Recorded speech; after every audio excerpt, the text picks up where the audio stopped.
अस्सलाम वालेकुम, मैं हूँ इरफान बशीर और मैं हूँ हुदा शाह। सबसे पहले आपको बताएं कि वज़ीर आला खैबर पख्तूनख्वा अली अमीन गंडापुर कहते हैं कि सिविल नाफरमानी की तहरीक का ऐलान मैंने नहीं, बानी PTI ने किया है। उस पर अभी कोई क्लैरिटी नहीं है, वो जो भी फैसला करेंगे उस पर अमल होगा।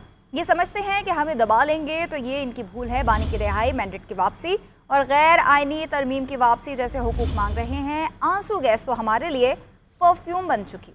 हुकूमती इक़दामात के ख़िलाफ़ लड़ते रहेंगे, सियासी मुहिम KP से चलाएंगे। पार्टी इख्तलाफात की बातें सिर्फ मीडिया की हद तक हैं। दहशत गर्दी से मुतल्लिक वफाक को अपनी पॉलिसी पर नज़रसानी करना होगी। जिस पॉलिसी से नुकसान हुआ है उसे ख़त्म करना होगा। PDM की हुकूमत अमन व अमान की बजाय PTI के पीछे लग गई है। अली अमीन गंडापुर का अफ़गानिस्तान हुकूमत को तस्लीम करने और मुज़ाकरात करने का मशवरा। ये पार्टी की तरफ से खान साहब ने ही किया था ऐलान, और खान साहब का जो भी हुक्म है जाहिर बात है हमने उसको उसी स्पिरिट के साथ जो है आगे इम्प्लीमेंट करना होता है, लेकिन उसके ऊपर क्लैरिटी अभी तक नहीं आई है। तो हम वेट कर रहे हैं, जब क्लैरिटी आ जाएगी किस तरीके से करनी है, कैसे करनी है और क्या लाएमल होगा, फेज वाइज होगी, किस तरीके से होगी, कौन सी चीजों के ऊपर होगी, तो जब क्लैरिटी आ जाएगी तो इंशाल्लाह करेंगे। फिर पहले हमारी शर्त है इमरान खान की रिहाई, उसके बाद हमारा मैंडेट, उसके बाद जो तरमीमें की है इन्होंने गैर आईनी, ये हमारे कुछ आईनी हकूक है जो हम मांग रहे हैं। अगर नहीं मिलेगा हमारी तहरीक जारी है इंशाल्लाह। परफॉर्मेंस अगर देखें आप बाकी सूबों के हवाले से तो हमारी बेस्ट परफॉर्मेंस है। IMF का आपने खुद देखा, उन्होंने एक्नॉलेज किया है। वाहिद सूबा हम हैं जिन्होंने टारगेट अचीव की है, बावजूद इन हालात के फेडरल गवर्नमेंट हमारी नहीं है और हमारे साथ उन्होंने काफी मामलात के ऊपर काफी मसाइल खड़े किए हुए हैं। स्पेशली जो हमारे अपने पैसा है हमारा, जो हमें कोई खैरात नहीं है बल्कि हमारा अपना शेयर है, वो भी हमें उस तरीके से नहीं मिल रहा। 44% अबाव हमने रेवेन्यू इंक्रीज किया है अपना, किसी सूबे ने नहीं किया। तो अगर रेवेन्यू इंक्रीज हुआ है तो जाहिर बात है कोई काम हुआ है ना, पैसा पहले कहाँ जा रहा था, और कोई थोड़ा पैसा नहीं है। 44% इंक्रीज ये एक बहुत बड़ी इंक्रीज है। वज़ीर इत्तलात अताउल्लाह तारड़ कहते हैं कि फौजी तंसीबात पर हमला होगा तो फौज ही केस की पैरवी करेगी। अली अमीन गंडापुर ने कहा कि अगली कॉल पुरअमन नहीं होगी। इनकी कौन सी कॉल पुरअमन थी, हम इन्हें नहीं छोड़ेंगे, पीछा करेंगे। PTI ने 9 मई और 26 नवंबर के लिए लोगों को इस्तेमाल किया। अली अमीन गंडापुर और बुशरा बीबी ने दौड़ कर फाइनल कॉल नाकाम बना दी। इनके तमाम इल्जाम झूठ पर मबनी हैं। आलमी मीडिया को बुलाकर झूठी ब्रीफिंग दी गई। इनकी शरपसंदी और मुल्क दुश्मनी खुलकर सामने आ गई। अब सियासी, अखलाकी और इंतजामी तौर पर नाकाम है। अली अमीन गंडापुर पर पथराव बुशरा बीबी ने ही कराया। आज जिस तरीके से फॉरेन मीडिया को KPK में बुलाकर तो गुमराह कुन ब्रीफिंग दी जा रही है, उनका मसला ये है कि ये लोगों को तशद्दुद पे उकसाते हैं और उसके बाद ये दौड़ लगा जाते हैं। आपकी पुरअमन कॉल तो थी ही नहीं, आपको इस्लामाबाद हाई कोर्ट ने भी उसकी इजाजत नहीं दी थी। तो ये जो आप दौड़े हैं और जो आप पे अपने ही वर्कर्स ने पथराव किया है और फिर आपके गार्ड्स ने जो फायरिंग की है, वो भी फुटेज सामने आ गई है। पूरी दुनिया ने देख लिया है कि लोगों ने आपको गालियां भी दी, आपको बोतलें मारी, आपकी गाड़ी पर पथराव किया, और ये भी रिपोर्ट सामने आ रही है कि बुशरा बीबी ने ये पथराव करवाया। बुशरा बीबी आपके खिलाफ है, आप उनके खिलाफ है, और आप दोनों मौके से फरार हो गए और फाइनल कॉल को आप लोगों ने नाकाम कर दिया। तो सियासी तौर पे तो आपकी नाकामी है। अगली कॉल का तो हम इंतजार करेंगे। आप अगली कॉल, आप में अल्हम्दुलिल्लाह इतनी हिम्मत नहीं है कि आप अगली कॉल दे सकें, और आप फौज के पीछे इसलिए पड़ गए क्योंकि आप फौज को घसीटना चाहते हैं सियासत के अंदर और चाहते हैं कि फौज आपकी मदद करे और आप सियासत में उसको मुलविस करें, और वो नहीं करे तो आप उनको गालियां देते हैं। आपने जब से ऐलान किया अस्करी बैंक का, आपने कहा जी ये फौजी प्रोडक्ट्स का बॉयकॉट करो, अस्करी बैंक के शेयर ऊपर चले गए, फौजी फूड्स के शेयर ऊपर चले गए। और अगर फौजी प्रोडक्ट का बॉयकॉट करना था तो सबसे पहले अबानी चेयरमैन PTI का करते ना, सबसे बड़ी प्रोडक्ट तो वो खुद थे। डी चौक में कारकुन खड़े रहे। अली अमीन गंडापुर और बुशरा बीबी भाग गए। पुलिस को गोली चलाने की जरूरत ही नहीं थी। वज़ीर आज़म के मशीर राना सनाउल्लाह ने तकरीब से खिताब में कहा, PTI ने मुल्क में इंतशारी और फसादी सियासत को फरोग दिया। बच्चों को सिखाया गया कि फलां जमात के लोगों को चोर और डाकू कहना है। एक सूबे का वज़ीर आला 3 बार इस्लामाबाद पर चढ़ाई कर चुका। बुरे काम का नतीजा हमेशा बुरा होता है। पंजाब के लोग इंतशार की सियासत को पसंद नहीं करते। सूबे से 10 अफराद भी नहीं निकले। नून लीग की हुकूमत चलने दी जाती तो मुल्क दुनिया के टॉप 20 ममालिक में शामिल होता। खिदमत की सियासत का सफर अगर जारी रहता, से डिस्टर्ब ना किया जाता 2017-18 में, तो आज पाकिस्तान जो है वो जो दुनिया की तरक्की याफ्ता जो 20 ममालिक हैं उनमें पाकिस्तान का जो है वो नाम होता। खिदमत की सियासत की जगह पे गाली गलौज, एक दूसरे को जो है वो बर्दाश्त न करना, एक दूसरे को गाली देना, एक दूसरे को बेइज्जत करने की सियासत जो है जब उसे इस मुल्क में रवाज दिया गया, वो इस मुल्क के मुतल्लिक फिर ये कहा जाने लगा कि ये मुल्क जो है वो डिफॉल्ट करने जा रहा है कि लोगों को कहा गया कि आपने अपने बच्चों को जो स्कूल जाते हैं उनको कहें कि अगर वहां पे दूसरी जमात के जो बच्चे हैं अगर वो मिले तो उनको वो चोर कहें, डाकू कहें, उनके ऊपर आवाजें करें। एहतजाज, अफरा तफरी, अनारकी की सियासत जो है इसको अभी तक वो जारी रखे हुए है, लेकिन मैं ये वाजे कर दूं कि इसकी कोई गुंजाइश नहीं है। ये मुल्क नफरत की बुनियाद पे नहीं बना, ये भाईचारे की बुनियाद के ऊपर जो है वो बना है कि एक सूबे में उनको हुकूमत मिली है तो 3 मरतबा जो है वो वहां से इस्लामाबाद पे हमला आवर हो चुके, और बाद में हाल ये हुआ कि डी चौक पहुंच के वो पठान सारे गरीब खड़े थे और खुद जनाब वहां से रफू चक्कर हो गए। पोलियो को मुल्की सरहदों से बाहर निकाल कर दम लेंगे। वज़ीर आज़म का अज़म शहबाज शरीफ कहते हैं सूबों के साथ मिलकर पोलियो के खिलाफ जंग जीतेंगे। 60 नए पोलियो केसेस का सामने आना यकीनन बहुत बड़ा चैलेंज है।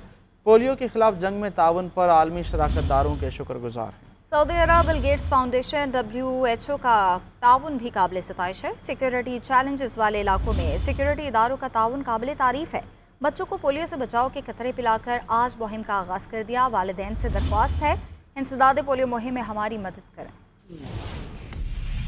पाकिस्तान की और दूसरे ममालिक की पोलियो के ख़िलाफ़ जो हमने जंग शुरू की हुई है उसमें पूरी मदद कर रहे हैं। हमने ये जो मुहिम का आगाज़ किया है, इन नन्हे मुन्ने प्यारे बच्चों को पोलियो के कतरे पिला के, ये कैंपेन पूरे पाकिस्तान में सूबाई हुकूमतों और सूबाई वज़ीर आला के साथ मिलकर इंशाअल्लाह हम जीतेंगे ये जंग। माजी में मुश्किलात आई, पोलियो के जो वाक़यात बढ़ गए और आज तकरीबन 60 केसेस पाकिस्तान भर में सामने आए हैं। इस बार इस पोलियो के मर्ज़ को पाकिस्तान की सरहदों से हमेशा हमेशा के लिए बाहर निकाल कर दम लेंगे। साबिक वज़ीर आज़म यूसुफ रज़ा गिलानी का कहना है पीपल्स पार्टी हुकूमत में है, ना ही शामिल होने की ख्वाहिश है। वफाकी काबीना का हिस्सा भी नहीं बनेंगे। पीपल्स पार्टी को तहफ़्फ़ुज़ात थे जिस पर मुज़ाकरात जारी हैं। जब कोई हतमी बात होगी तो सबको आगाह कर दिया जाएगा। पीपल्स पार्टी से हुकूमत का जो तहरीरी मुआहिदा हुआ इस पर अमल किया जाए। तमाम सियासी मसाइल का हल मुज़ाकरात हैं। लाहौर, रावलपिंडी और इस्लामाबाद में कल तमाम सरकारी और निजी स्कूल्स और कॉलेजेस बंद रहेंगे। डिप्टी कमिश्नर्स ने नोटिफिकेशन जारी कर दिया। इस नोटिफिकेशन के मुताबिक तमाम यूनिवर्सिटीज़ खुली रहेंगी। नोटिफिकेशन में छुट्टी की वजूहात बयान नहीं की गई। वज़ीर बल्दियात सिंध सईद गनी ने बानी PTI को तमाम मसाइल की जड़ करार दे दिया। कहा सियासतदान मसाइल का हल ढूंढते हैं लेकिन वो नहीं चाहते कि मुज़ाकरात हों। वज़ीर आला KP इंतशार फैलाने के माहिर हैं। तहरीक इंसाफ वाले वो काम कर रहे हैं जो मुल्क दुश्मनों की ख्वाहिश है। हमने कभी कोई ऐसा काम नहीं किया जिससे मुल्क की मईशत दाव पे लगे, मुल्क का मुस्तकबिल दाव पे लगे, पार्लियामेंट दाव पे लगे, जमहूरियत दाव पे लगे। लेकिन बदकिस्मती से PTI ने यह रवैया जब पहले अपोजिशन में तब भी अपनाया, हुकूमत में थे तब भी ये किया, और हुकूमत से निकलने के बाद फिर वही कर रहे हैं। इमरान खान जो है वो तमाम मसाइल की जड़ है, और मैं हमेशा ये बात कहता हूँ कि इमरान खान किसी सूरत में कहीं से भी सियासी सोच का हामिल शख्स नहीं लगता। वो किसी तौर पर सियासतदान है ही नहीं। जो सियासतदान होते हैं वो मसाइल का हल तलाश करते हैं, सियासतदान होते हैं वो टकराव से बचते हैं, सियासतदान होते हैं पुरअमन तौर पर इशूज़ को रिजॉल्व करते हैं, डायलॉग। इमरान खान अपनी ज़ात से आगे किसी को देखना नहीं चाहता। गवर्नर सिंध कामरान टिसोरी ये कहते हैं कि फैसल वावडा को इल्म ही नहीं कि विकेट की किस साइड पर खेलना है। वो अक्सर अपने ही गोल पोस्ट में गोल कर जाते हैं। फैसल वावडा जिस यूनिवर्सिटी से डॉक्टर बने हैं वहीं से मैंने भी सर्जन की डिग्री ली है। हुकूमत और आर्मी चीफ ने तहैया किया है कि अब मुल्क के इस्तेहकाम और मईशत की बेहतरी के लिए काम होगा। फैसल वावडा भाई जो है वो हमारे भाई हैं, बहुत अच्छे खिलाड़ी हैं, जज्बाती खिलाड़ी हैं। कभी कभी ये भूल जाते हैं कौन सी साइड से खेलना है। जिस यूनिवर्सिटी से फैसल वावडा साहब डॉक्टर बने हैं वहीं से हमने PhD और सर्जनशिप की है। बस छोड़ दें, यूनिवर्सिटी एक ही है। मैं तो पाकिस्तान आज मजबूत हाथों में है। हमारे वजीर आज़म, हमारे आर्मी चीफ, हमारी पूरी टीम, तो हौसला नहीं हारना। अच्छे दिन ज़रूर शुरू हो चुके हैं और बेहतरीन होंगे। आगे हम इस पाकिस्तान की मईशत को और इस माशरती निज़ाम को इतना मजबूत कर देंगे کہ پاکستان میں کوئی شخص غریب نہیں رہے گا انشاءاللہ تعالی۔ مدارس بل کا تنازع شدت اختیار کرنے لگا، جے یو آئی کے صدر سے منصب چھوڑنے کا مطالبہ۔ ترجمان جے یو آئی اسلم غوری کہتے ہیں ایوان صدر کی وعدہ خلافی پر دینی مدارس میں اضطراب ہے، بیرونی دباؤ پر مدارس بل پر دستخط نہ کرنا آئین، جمہوریت، پارلیمنٹ اور قوم کی توہین۔ صدر دباؤ برداشت نہیں کر سکتے تو عہدے سے باوقار طریقے سے علیحدہ ہو جانا چاہیے۔ پیپلز پارٹی کی جمہوریت کے لیے قربانیوں کی تاریخ مسخ کی جا رہی ہے۔ وزیر اعلیٰ پنجاب مریم نواز کا دورہ چین، پنجاب سرمایہ کاری کانفرنس میں چینی کمپنیز کے ساتھ آئی ٹی، ماحولیات اور گرین انرجی کے اہم معاہدے کیے۔ وزیر اعلیٰ کی کاوشوں سے گوبھی پارٹنرز نے پنجاب میں $50 ملین کے سرمایہ کاری فنڈ کے قیام کا اعلان کیا۔ اسی حوالے سے فصیح اللہ کی رپورٹ دیکھیں۔ مریم نواز کے دورہ چین کے موقع پر گوبھی پارٹنرز اور بینک آف پنجاب کے درمیان معاہدہ طے ہے۔ گوبھی فنڈ ٹیکنالوجی اور اسٹارٹ اپس کے فروغ کے لیے وقف ہوگا۔ معاہدے کا مقصد پنجاب میں اسٹارٹ اپس اور ایس ایم اینز کے لیے مالیاتی نظام کو فروغ دینا ہے۔ گوبھی فنڈ سے قرض کی فراہمی، ایکٹیویٹی سرمایہ کاری، مالیاتی حل اور رہنمائی پروگراموں کے ذریعے کاروبار میں مدد کی جائے گی۔ گوبھی فنڈ سے پنجاب میں کاروبار کو مضبوط کیا جائے گا۔ گوبھی فنڈ کا مقصد پنجاب کو ایک پائیدار اور ڈیجیٹل معیشت کی جانب لے جانا ہے۔ پنجاب سرمایہ کاری کانفرنس کے اعلامیہ میں بتایا گیا کہ ٹیکس چھوٹ، اسپیشل انڈسٹریل زونز اور دیگر سہولتوں کی وجہ سے پنجاب سرمایہ کاری کے لیے مثالی ہے۔ کانفرنس میں پنجاب حکومت اور چینی کاروباری اداروں کے درمیان پائیدار اور طویل المدتی شراکت داری کو فروغ دینے کے لیے تبادلہ خیال ہوا۔ چینی کمپنی پنجاب میں گرین انرجی کو فروغ دینے کے لیے شمسی توانائی کے جدید منصوبوں پر کام کرے گی۔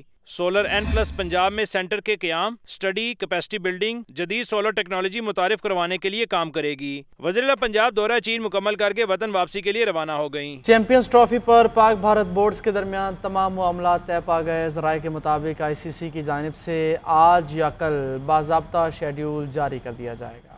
چیمپئنز ٹرافی پر پاک بھارت ڈیڈ لاک ختم، میگا ایونٹ کے تمام معاملات طے پا گئے، کسی بھی لمحے باضابطہ شیڈیول منظر عام پر آ سکتا ہے۔ ذرائع کے مطابق دونوں بورڈز کے درمیان ٹورنامنٹ کے حوالے سے کسی قسم کی پیچیدگی نہیں رہی اور معاہدوں کا کام حتمی مرحلے میں پہنچ چکا ہے۔ اب صرف آئی سی سی کی جانب سے شیڈیول کا اعلان ہونا ہی باقی رہ گیا ہے۔ بھارتی میڈیا کا بتانا ہے کہ ٹورنامنٹ فیوژن ماڈل کے تحت کھیلا جائے گا۔ آئی سی سی اور بھارت نے پی سی بی کی تمام شرائط مان لی ہیں۔ میچز پاکستان اور دبئی میں کھیلے جائیں گے۔ معاہدے کے تحت green shirts T20 world cup 2026 کھیلنے بھارت نہیں جائے گی۔ روایتی حریفوں میں ٹاکرا کولمبو میں ہوگا۔ ناک آؤٹ میچز کا معاملہ بعد میں طے ہوگا۔ پاکستان 2027 کے بعد آئی سی سی ویمن ایونٹ کی میزبانی بھی کرے گا۔ چیمپئنز ٹرافی کا میدان 19 فروری سے سجے گا۔